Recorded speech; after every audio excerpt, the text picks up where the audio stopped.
Here's a fun book talk challenge I'm trying to do, and that is find a horror novel set in each of the United States.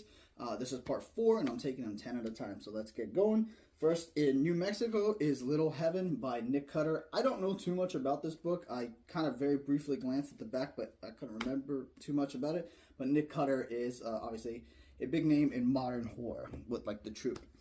Next is New York, and this is a classic. This is Rosemary's Baby by Ira Levin, about a woman who is pregnant with the son of the devil. Check out the movie as well.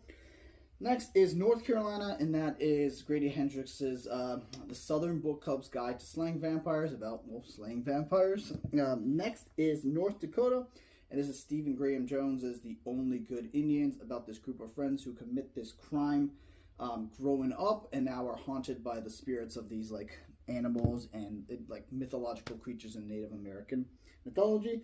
Next is Ohio, and that is The Devil All the Time by Daniel Pollock. This is like a Southern Gothic, but trust me, there's plenty of horror in this as well. Check out the movie as well on Netflix. And then we have Oklahoma, and that is The Outsider by Stephen King. This is like a crime novel type-esque, featuring like Holly, which is one of his most popular characters. Then we have Oregon, and that is We Used to Live Here by Marcus Cleaver. I don't know too much about this. To be honest, it just recently came out, but I'm excited to read this at some point. But it is set in Oregon, so check that out.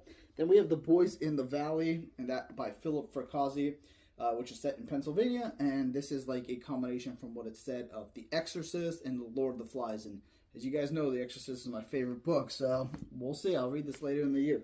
Then we have Rhode Island, and that is just H.P. Lovecraft in general. I couldn't find any specific novel, but he is from Rhode Island, or rather was, and so a lot of his stories are set there, especially some of the Cthulhu mythos.